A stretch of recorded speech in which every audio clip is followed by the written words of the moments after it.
Assalamualaikum warahmatullahi wabarakatuh. Perkenalkan, nama saya Elfitriani Purba, NIDN 0111097501. Dengan mata kuliah yang saya ampu adalah pengantar manajemen. Adapun sinabut daripada pengantar manajemen ini adalah: yang pertama, perkuliahan diselenggarakan sebanyak 14 kali pertemuan teori dalam satu semester, ditambah 2 kali pertemuan yang dikhususkan untuk pelaksanaan UTS atau ujian tengah semester dan UAS, ujian akhir semester. Yang kedua, setelah mengikuti mata kuliah ini, mahasiswa diharapkan mampu memiliki bekal ilmu manajemen yang berguna bagi pendukung dalam menganalisis permasalahan-permasalahan yang berkaitan dengan manajemen. Yang ketiga, pengantar manajemen yang dipelajari oleh mahasiswa meliputi: yang pertama, konsep dasar manajemen; yang kedua, fungsi dan tanggung jawab; yang ketiga, manajemen pergerakan, kerangka tugas; yang keempat, perkembangan pemikiran manajemen; yang kelima, sistem dan proses manajemen; dan yang keenam, sistem dan proses manajemen; yang ketujuh, manajemen operasional; yang delapan, manajemen operasional; dan yang sembilan, fungsi perencanaan; yang ke-10, fungsi pengorganisasian; yang ke-11, fungsi pengawasan; yang ke-12, manajemen strategi; yang ke-13, manajemen strategi; dan yang ke-14 adalah manajemen internasional. Ada pencapaian daripada pembelajaran ini adalah: yang pertama, mahasiswa diharapkan mengetahui konsep dasar manajemen dan mengapa manajemen diperlukan dalam sebuah organisasi. Yang kedua, mengetahui perbedaan antara manajemen sebagai sains maupun sebagai seni. Yang ketiga, mengetahui tipe-tipe manajemen secara hierarki beserta keahlian manajemen yang diperlukan untuk setiap hierarki tersebut. Yang keempat, mengetahui konsep manajemen secara fungsional yang mencakup kegiatan perencanaan, pengorganisasian, pengimplementasian, pengawasan, pengendalian, dan manajemen perusahaan. Yang kelima, mengetahui konsep manajemen secara operasional dalam organisasi bisnis yang mencakup manajemen sumber daya manusia, manajemen produksi, manajemen operasi, manajemen pemasaran, dan manajemen keuangan. Adapun detail proses penilaian adalah: presentasi 15%, ujian tengah semester 30%, ujian akhir semester 30%, dan tugas dan kuis adalah 25%. Selanjutnya, inilah video pembelajaran pengantar manajemen.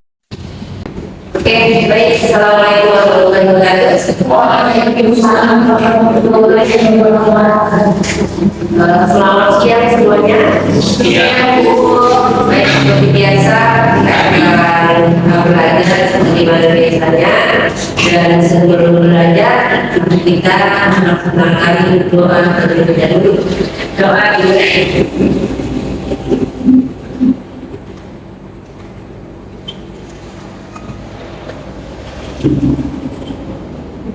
Baik, doa selesai. Baik, kita akan melanjutkan materi pembelajaran kita yang mana sebelumnya kita sudah ada belajar, yaitu pengajaran manajemen.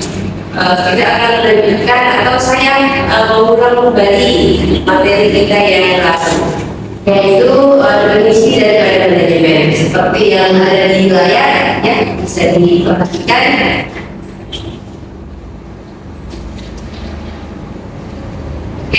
Ya, definisi manajemen: suatu ilmu yang mempelajari tentang seni merencanakan, mengorganisasikan, mengelompokkan dan mengerahkan serta mengawasi sumber daya untuk mencapai tujuan. Ya, ini adalah definisi dari manajemen. Kenapa sih manajemen itu dikatakan suatu seni seperti itu? Kan? Ya, karena memang kita manajemen itu sendiri dibutuhkan suatu pengelompokan yang setelah direncanakan, pengelompokan artinya itu merupakan suatu seni seperti itu.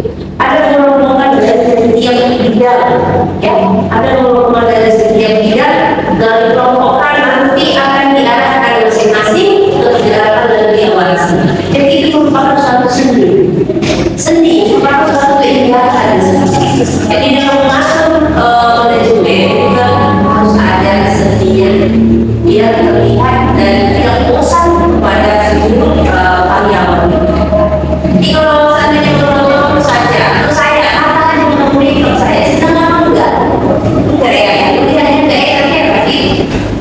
itu langsung ya kan. Jadi kalau ada seninya itu manfaatnya seperti itu. Itu dia selanjutnya ada fungsi-fungsi manajemen ya. Fungsi-fungsi manajemen di sini saya sampaikan ada 4 fungsi daripada manajemen ya. Artinya fungsi manajemen itu sangat banyak ya, sangat banyak fungsi manajemen, tetapi 4 fungsi manajemen ini aja nanti yang kita pelajari, yang kita sampaikan ataupun yang kita pahami itu sudah mewakili semua fungsi manajemen yang ada ya. Yang mana yang pertama adalah planning. Apa itu planning? Plan adalah rencana ya, segala sesuatu yang akan dilakukan ya dalam suatu perusahaan, organisasi dan apapun itu harus ada planning, harus ada perencanaan. Dalam hal ini kita berbicara tentang perusahaan. Jadi planning ini apa yang perlu kita kerjakan? Usaha kita itu di bidang apa? Maka di sini kita planning semuanya. Kan? Planning dari mulai daripada pekerjaan, bagian produksi, bagian pemasaran, bagian keuangan, itu semuanya sudah diplaningkan dan sudah dibuat semua orang-orang. Jadi matangkan di awal untuk mendapatkan hasil atau tujuan daripada yang ada. Ya, jadi dari planning ya, segala sesuatu harus berdasarkan planning. Mustahil suatu perusahaan atau suatu ilmu atau suatu kegiatan tanpa planning. Kita kan mahasiswa mengadakan kegiatan kemahasiswaan ya, dia lembaga katakanlah. Apakah kalian itu mengenai planning? Iya, itu juga akan menjadi proposal. Proposal yang disampaikan kepada mahasiswa itu adalah planning. Dalamnya itu semuanya berisi apa yang hendak dikerjakan, bagaimana caranya, di mana, kapan, itu semuanya ada dalam. Selanjutnya yaitu organisasi. Organisasi adalah pengorganisasian atau pengelompokan. Ya, apa yang dikelompokkan? Biasanya dalam perusahaan itu pengelompokannya itu ada 4. Ya, yang pertama itu adalah bagian produksi. Ya, produksi. Yang kedua apa? Bagian tenaga kerja. Yang ketiga bagian apa? Pemasaran. Yang keempat adalah bagian apa ini? Bagian apa yang keempat? Kira-kira bagian apa? Seperti ini. Seperti ini. Dan ada di situ pemasaran. Setelah ada produksi, ada tenaga kerja, karyawan, lalu ada pemasaran. Ada pemasaran itu biasanya apa yang didapatkan?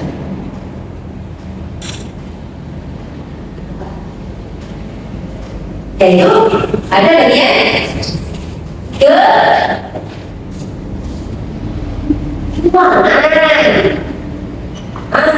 Ini keuangan. Ini adalah bagian daripada organisasian. Bagian dari organisasian ada teman-teman bagian produksi, bagian tenaga kerja, bagian pemasaran dan bagian keuangan. Ini bagian pengelompokannya.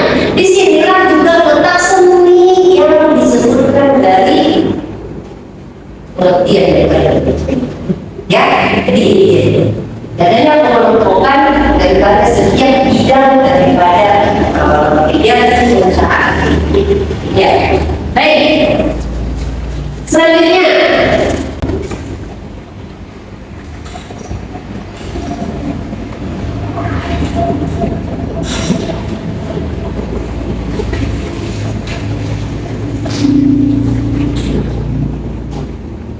pengarahan ya, pengarahan ketika tiga empat ya, 4 ada lagi itu apa itu uang adalah ini planning, sedangkan mu adalah organizing, sedangkan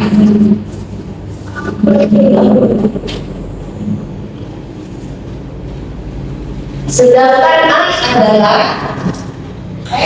rating, sedangkan C adalah yang sama-sama kontrol media.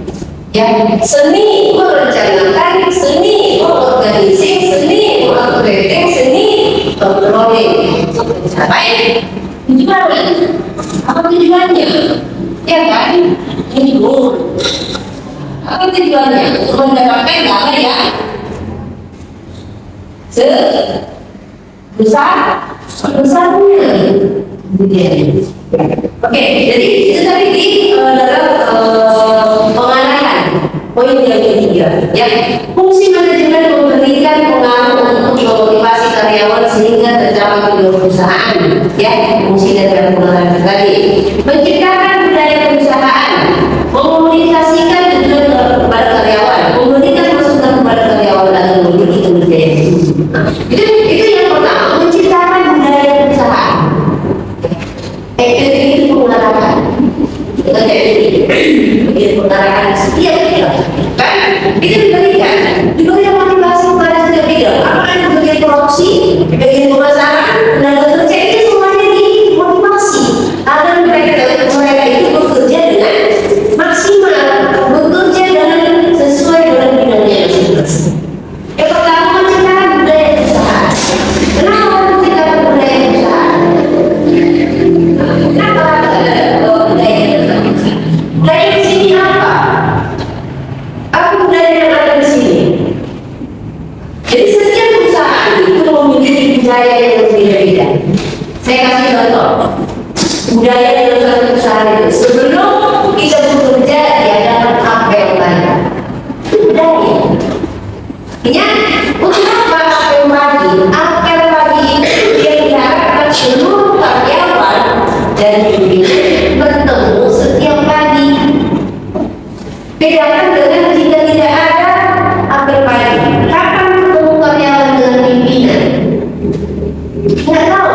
Pimpinannya kapan masuk kan? Ada di dalam atau tiba-tiba ada di luar. Tidak ada. Jadi di saat itu kan itu masih ada pengarahannya. Nah, disitulah seorang pimpinan akan memberikan informasi dan informasi yang penting dalam suatu perusahaan. Itu memang suatu budaya. Nanti kemudian bisa cari budaya apa saja sih yang ada di dalam perusahaan lembaga organisasi pendidikan apa saja itu sama. Ya, karena semuanya itu disusun menjadi satu semua aspek itu ada manajemennya. Ya, jadi ada seni yang disebutkan. Yang kedua, memobilisasikan tujuan kepada karyawan. Itu harus disampaikan. Jangan nanti karyawan itu nggak tahu tujuannya apa, perusahaan itu tujuannya apa. Jadi jika sudah diberikan, disampaikan kepada karyawan, kepada bawahan semuanya tentang apa tujuan kita, maka nanti sama-sama kita akan mencapai tujuan kita. Berbeda dengan tidak adanya komunikasi dengan karyawan. Karyawan masih datang kerja pulang, tanpa mengetahui apa tujuannya. Ya, jadi jika diketahui apa tujuannya, secara otomatis sama-sama punya tujuan, sama-sama bekerja untuk mensukseskan, untuk mencapai tujuan itu sendiri. Baik, selanjutnya memberikan masukan kepada karyawan agar memiliki kinerja yang tinggi. Sebenarnya semuanya akan sebenarnya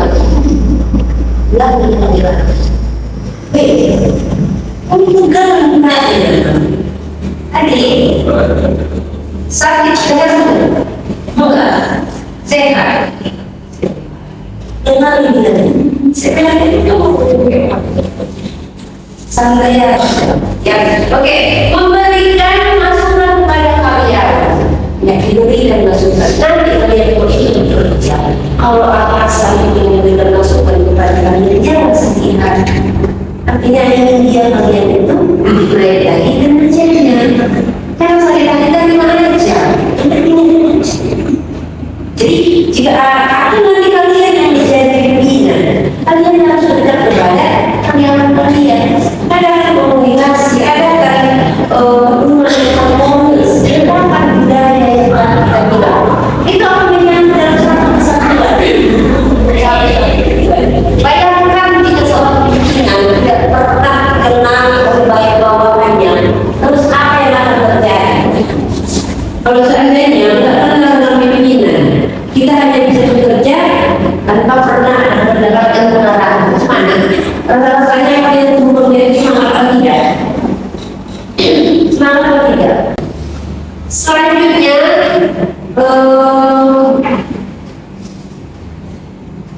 pengendalian yang pakai itu pengendalian atau controlling. Ya, apa itu pengendalian?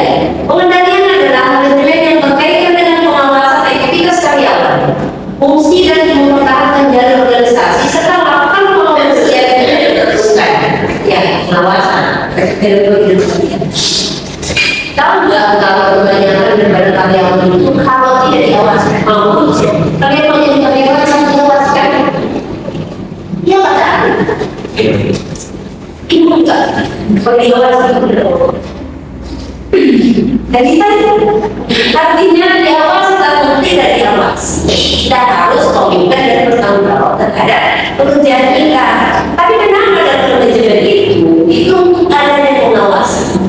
Ya, pengawasan ini diadakan karena jika terjadi selisih yang dimaksudkan pengulangannya, ya di dalam bidang apapun tidak ada selisih. Karyawan itu berselisih kan perlu didamaikan.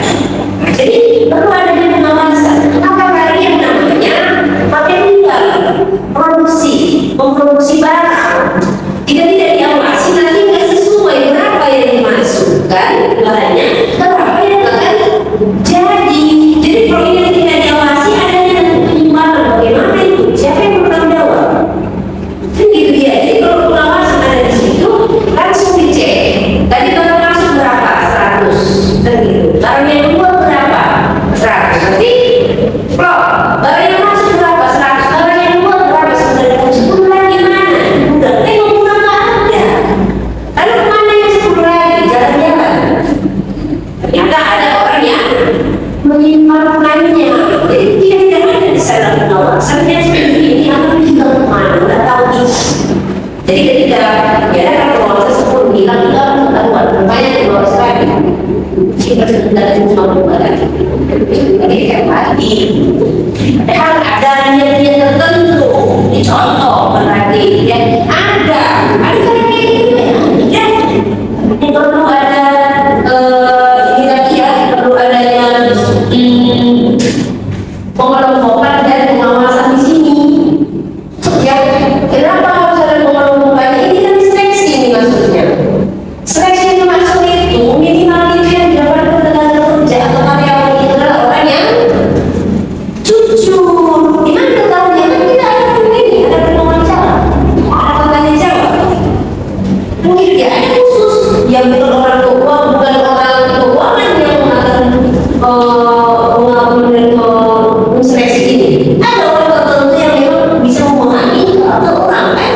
Nah, itu kan di sini. Makanya itu right in the right place. Tempatkan segala sesuatu itu sesuai dengan tempatnya. Atau itu juga ada ini. Kalau itu juga ada ini sesuai dengan kemampuannya masing-masing. Makanya ini ada. Biar tidak terjadi penyimpangan. Kalau memang dia spesifikasi ilmunya di bagian keuangan, tempatkan dia di keuangan, jangan di bagian produksi. Nggak bisa dia yang bersabit. Dia hanya bisa menjual. Nah, hanya bisa memiliki sendiri. Tapi bisa menangani dia. Jadi dia harus sesuaikan dengan bagiannya masing-masing. Itu kan di bagian daripada kerja. Jadi seperti itu dia. Ya adanya suatu pengawasan dan dikoreksi semua hasil pekerjaan. Kalau kita belajar mana gasnya ini, kan namanya pengawasan koreksian. Seperti itu. Jadi semuanya berlaku. Ya, baik. Selanjutnya, nanti dia menggunakan